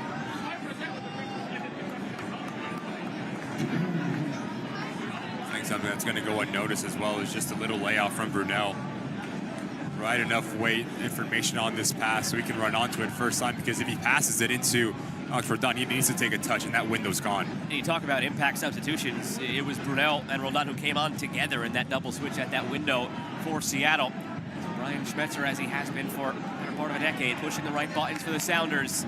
17-year-old Brunel handing off to Roldan. Brunel yet to debut in MLS. He played 34 minutes off the bench last round against Louisville. It was his Sounders first team debut. Momentum on the side of Seattle. Musovski. Enough of a deflection from Fuenmayor to take him off path. Crowd much more into it now as well. Voices heard from the start from the fans in the stands here and on the berm at Starfire, but there was a little bit of a nervous energy, especially beginning this second half. That has been changed. They will team in green on to another. Rothrock. Rothrock clipped from behind by Asokar. Free kick coming now for Seattle. And interesting to note that it's Rothrock on this side and Manungu on the left side. Now you were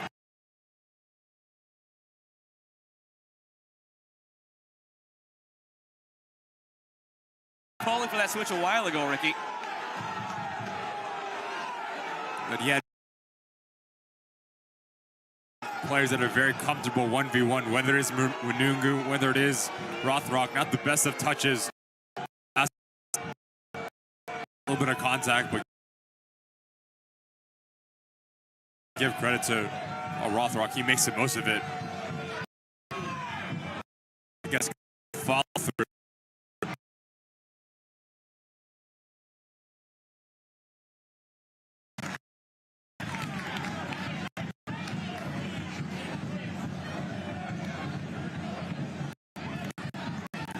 Picked up the yellow.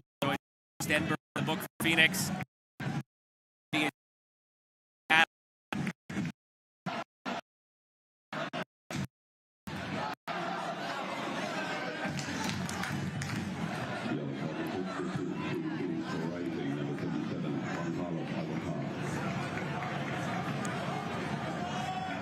In these instances, I think if you have an in-swinger, probably the better angle. You want to bend it head height towards that far post, and like I said, any sort of redirectional touch can end up in the back of the net. With the right foot of Danny Leyva instead of that in-swinger. Leyva distributes. Amazing. To need it was Manungu. Takes it wide. So now you wonder what comes of that left side. You had pointed to it in the first half by moving Manungu over. Sort of neutralizes Rito, either forces him to stay back and gives Nuhu the freedom for Seattle, or if Rito does go up, you have plenty of space in behind for Manungu. It took a while, but they've made that switch you were calling for. I'll say right now, if you're Danny Stone, you are barking at Rito to stay home. You do not give Manungu the real estate to operate in and really expose Fuenmayor 1v1. He has it for pace, he has it for skillfulness, so you need defending in packs and numbers on that far side. You're going to see a lot of the movement, whether it's from outside in on this near side for Rothrock, because he's a player that likes to combine. Him and Brunel can really challenge Girardioto and Asokar. It's Rothrock opening up. Asokar has the yellow, has to be careful. It was already over the line, out for a goal kick. So we've seen a penalty for each side. Account for our 1-1 score line. With a little over a quarter of an hour remaining here at Starfire. With Ricky Lopez Espin, I'm Joe Malfa. Glad to have had you with us this evening. Final bit of action in the round of 16 on the 109th edition of Lamar Hunt US Open Cup. 7 quarterfinalists already known. Determine the last one here. Whoever wins this visits Sacramento Republic in early July. So the matchups are set. Look out, almost a stumble on the back end from Kyoto. Able to get rid of it. Pressure here from Seattle. Bringing it back, but only in a green jersey there to pressure Traore for the time being. We got Kansas City hosting Dallas in the east, Atlanta hosting Indy. We got LAFC hosting New Mexico in the west, and Sacramento hosting one of these two teams. Based on the way the draw fell, it's the winner of SKC Dallas and the winner of Sacramento against this winner, who have the benefit of also going on to host a semifinal. Essentially, as you look at the brackets, the top half of each division, the winner of that matchup goes through and hosts in the semi. Mungu, turns the corner.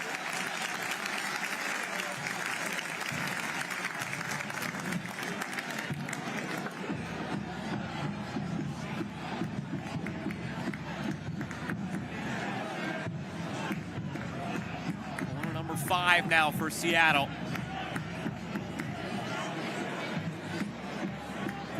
Leyva gets set for the in-swinger.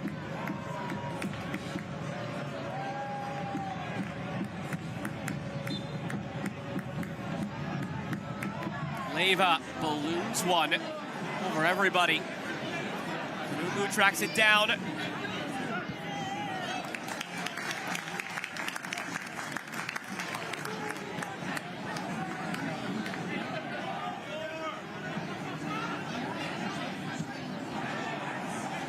Long for Rothrock. Swung in. Reagan was still up there for the corner. Big body target.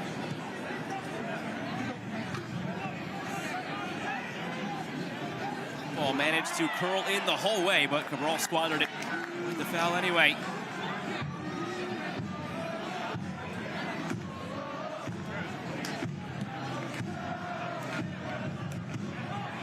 Comes to Rienzi.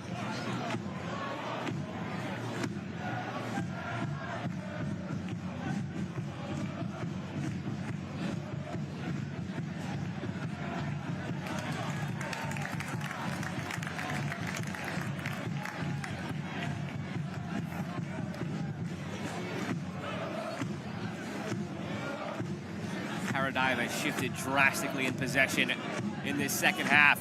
At halftime, it was 57-43 in Phoenix's favor. In this second half alone, it's 63-37 in Seattle's favor.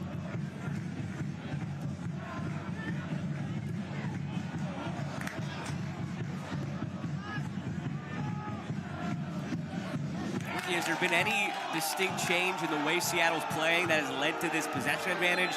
Or is it more of Phoenix with that 1-0 lead, maybe easing back a little bit and focusing more defensively? I think you start to see the Sounders stepping a little bit higher in terms of their press. Their line of confrontation is on top of that 18-yard box. And the result of that, now the field is a lot more compact. You can press in numbers. Now you're really challenging Phoenix Rising to be very good on the ball, breaking that first line of pressure. And that's when we start to see the Phoenix Rising side be back a little bit decision-making, not being as clean as we saw in that first half. The first half, Seattle sat a little bit deeper, and now you start to see the Rodiotos and Brano really pull the strength and settle and grow into this game. It's been completely different. On the Phoenix side, JP Skeers is checking in, as is Emil Cuejo.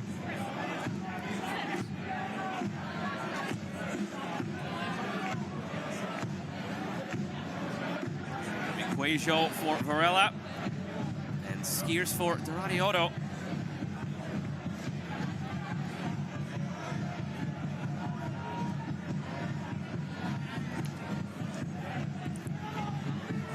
Skeers, a part of that Union Omaha side from USL League One that made the run to the quarterfinal in 2022. People kind of forget about that, lost in the noise of the Sacramento trip to the final, of course, that we had a third division League One side make it to the quarters.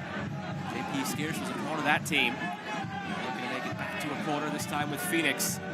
They'll come on for what could be a dozen minutes, it could be 42 minutes, depending on whether or not we're still level a dozen minutes from now.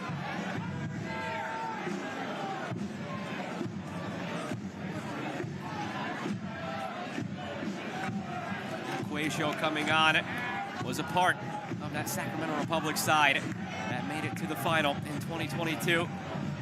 So you're bringing on two players right now for Phoenix who have come off recent deep runs in Open Cup. Been there, done that, know what it takes to help a lower division side.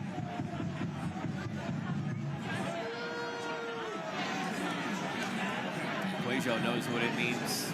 Have some late drama in matches as well. Going back to Phoenix's run to the trophy last year, scoring in the 119th against San Diego, the 116th against Orange County, 90+2 against Sacramento, and a 90th minute equalizer in the title game. They left things for late Western Conference final. Flair for the late dramatics Phoenix, and it's usually Cuejo who's in the middle of it. See if he can produce something now for Rising. Heavy touch by Fuenmayor, almost gave it away.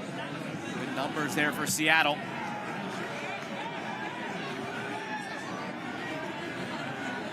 Along by Musovski for Rothrock. Rothrock and Manungu have switched back again, it seems.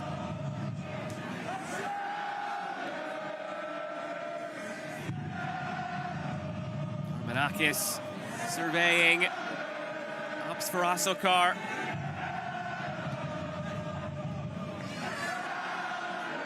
Away by Armanakis. Slavsky knocks it down for Brunel.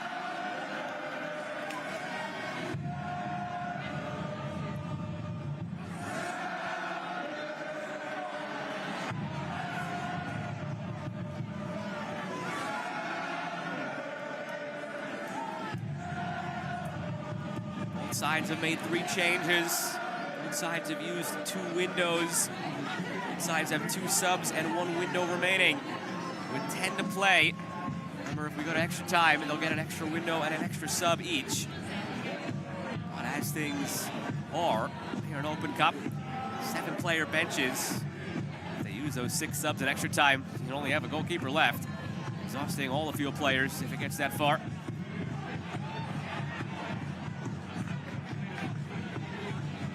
Armanakis drew the penalty in the first half.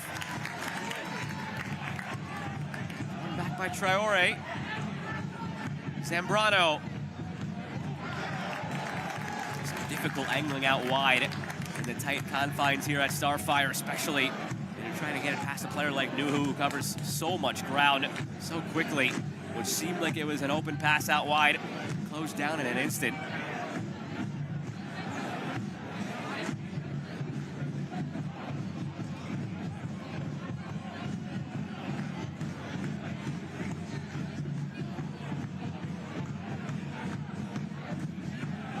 Really good ball there from Cuejo. Armanakis for Asokar. Cabral camping out near the penalty spot. Asokar. Good job getting the hands behind the back by Manungu, especially on a night where we've seen 2 penalties already. Skiers. Zambrano tried to thread the needle for Asokar. Manungu.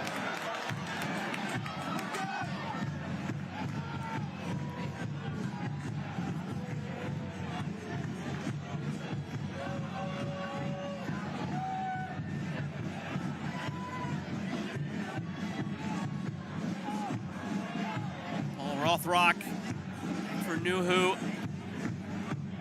You know Nuhu can go 120. Terrific engine and stamina, playing every minute at the World Cup. Plays basically every minute for the Sounders in the regular season. Here's Manungu driving it across. There was a lot on that ball. It's the skill before to create separation between him and Asokar. Asokar's touch tight. Going to drop his shoulder, change his angle, the balance is spot on.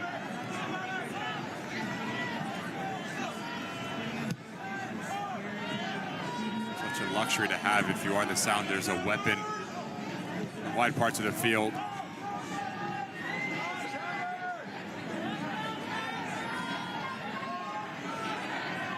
We didn't see this in the first half. We didn't see the Sounders pressing a little bit higher. And now you elect to play more direct, now to fight for second balls. It's a really good tactical change and a mentality change from the head coach. Up, back, and through. Too long. Stuart Hawkins, the center back, ends up as the highest man there. I think they would have preferred Manungu running onto that ball.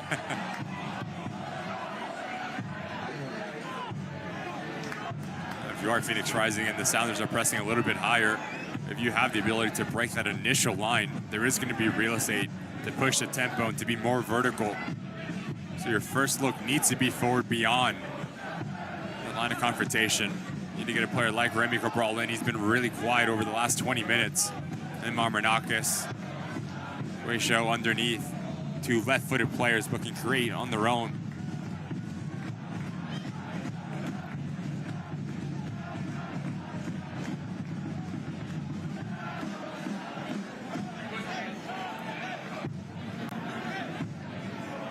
Repeat in Seattle, 09, 10, 11. They make the next final in 12, where they lost to Sporting Kansas City in a shootout. Bounced early in 2013, won it again in 2014. It is one of the best runs over a few year span you've ever seen in Open Cup. Manungu, right into the chest of Rakovsky. Seattle hasn't been able to duplicate the Open Cup success ever since that opening run from 09 to 2014. cognizant of it, the history they have as a club and the history that Brian Schmetcher's been a part of back then. On the bench is the number 2, late great Ziggy Schmidt. Create some more memories. Maybe lead to another final eventually at Lumen Field. Getting there through matches here at Starfire. It's always been a home and a haven for them. Intimate setting with the fans where they started here in their USL days before MLS expansion. We all now for Paul Rothrock. He's replaced by Cody Baker.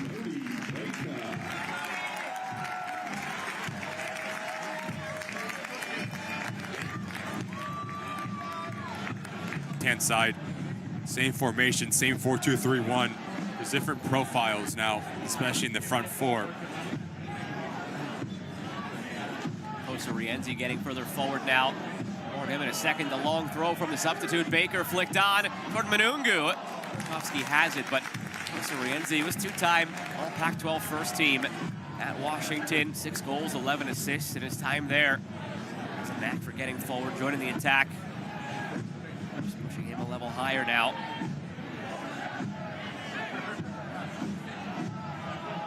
Rolled on. Alex, that is, subbed on in the second half for Christian. And Alex is the one who converted the penalty to make it 1-1. That back in the 68th minute. We've been tied for nearly 20 minutes now. Is there another in regulation, or do we go longer? Nuhu, the leg of Fuenmayor. That will not send us to an early finish.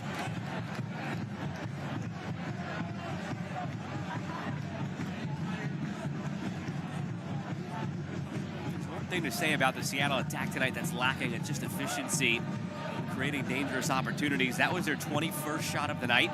Only 5 of those have been on target. And of those 5, you really have to rack your brain to think of how many were truly dangerous. The only one that sticks out was that one in the first half where Musovski came in, maybe should have passed to Manungu, instead went for a goal. Outside of that, the ones that had been on target have been pretty comfortable for Rakowski. Despite the quantity for Seattle, it's lack quality. Had the lifeline on the penalty. Maybe that changes here for Baker.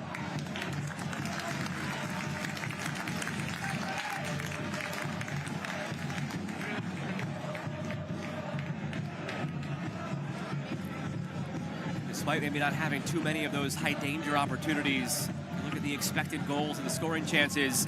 Seattle 2.25. Phoenix 0.91 in expected goals. Long throw again from Baker.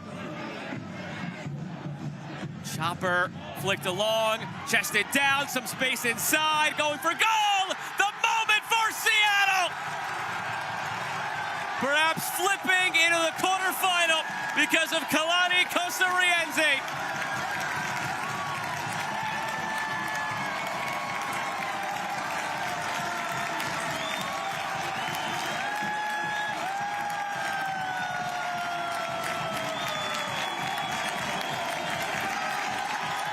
Talked about how important set pieces can be to throwing.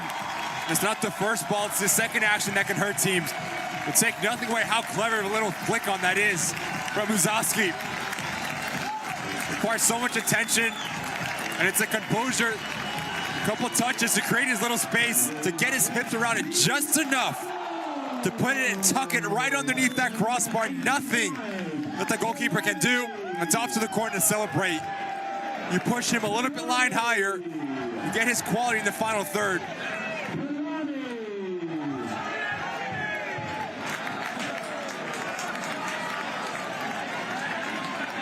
I mentioned it, 6 goals, 11 assists at Washington.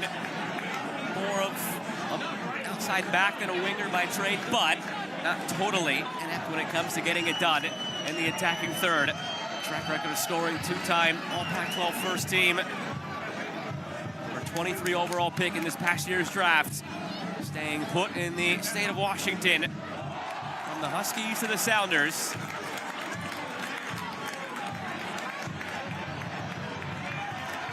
Can they tack it on here and breathe easier? It's Musovski, saved by Rakowski. Not done and dusted yet here in the 90th.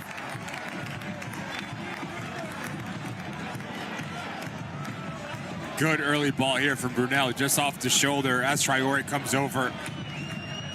Just doesn't seem confident, doesn't hit it clean enough. Musovski, you need to pick out a corner. Back across where it comes from, you hit it centrally. Now you give Rakowski the ability just to make himself big, to keep this Phoenix Rising side alive. Big opportunity miss from the striker yet again. 6 minutes tacked on. By a wide margin, Seattle have been the better team in this second half. Chance after chance, total control of the ball. In the second half, they've outshot Phoenix 12-1 and outpossessed them 60-40. They rightfully have their lead. And now they have a corner. Whipped in, where it came from. Kosa Rienzi arcs the ball to the path of Manungu. Now Phoenix has to step up and show the urgency with 5 minutes to go.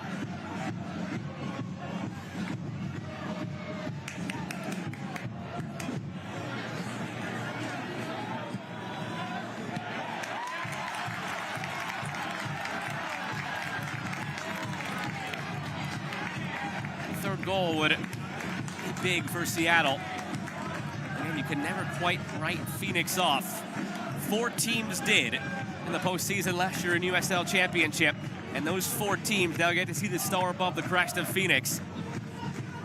Again, it was a 119th minute winner against San Diego, 116th minute winner against Orange County, 90+2 the winner against Sacramento, and then a 90th minute equalizer before they won on penalties in the final. So do not write Phoenix off yet. A third goal would help them do that, though, Seattle. Musovski, it snuck through. Rakowski crashing into him. He gathers the ball and plays on.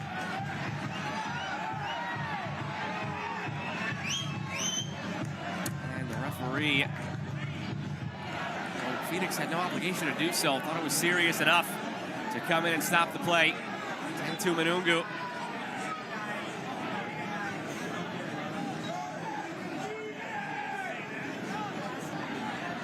Just watch the right leg of Fuenmayor as he kicks out the last second. He catches Manungu to foul. The ref does play advantage. It's not feel good if you are Georgie Manungu. There's clear intent from the outside back for Phoenix Rising. That's exactly what he's doing.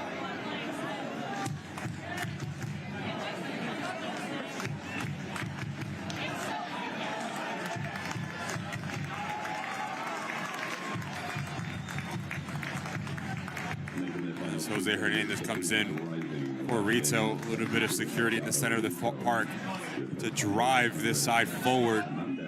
Gallardo comes in for Stenberg as well, so another attacking player in the wide parts of the field for Danny Stone to see this one out and try to get a late equalizer.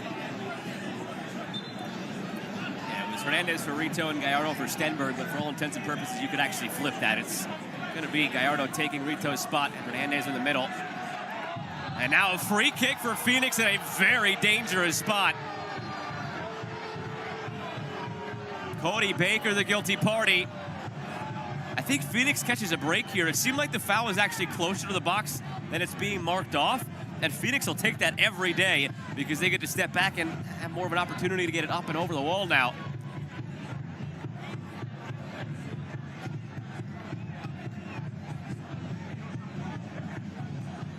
Plethora of options now.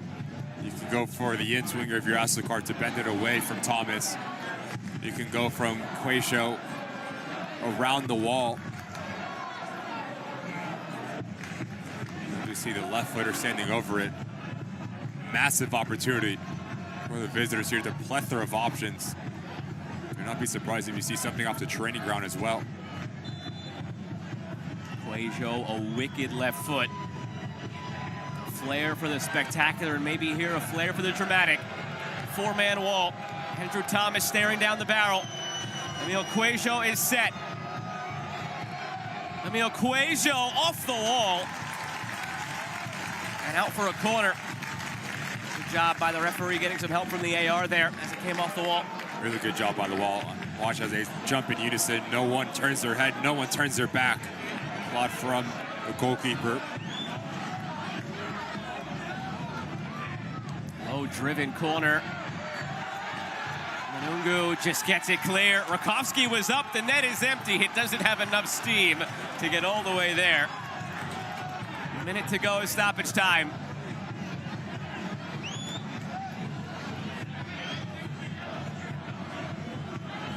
Everything committed forward for Phoenix. Driven ball all the way over for Gallardo. Sends it to the back post. Gallardo flicked away by Nuhu. This is the furthest Phoenix has ever made it in the Open Cup, but is it as far as they go? Four-time champion Seattle could be 3 wins away from a historic 5th. If they can get through these next few seconds, they're on their way to Sacramento in the quarters. Draw earlier tonight dictated that. 6 minutes come and gone. All eyes on the official now. And there is the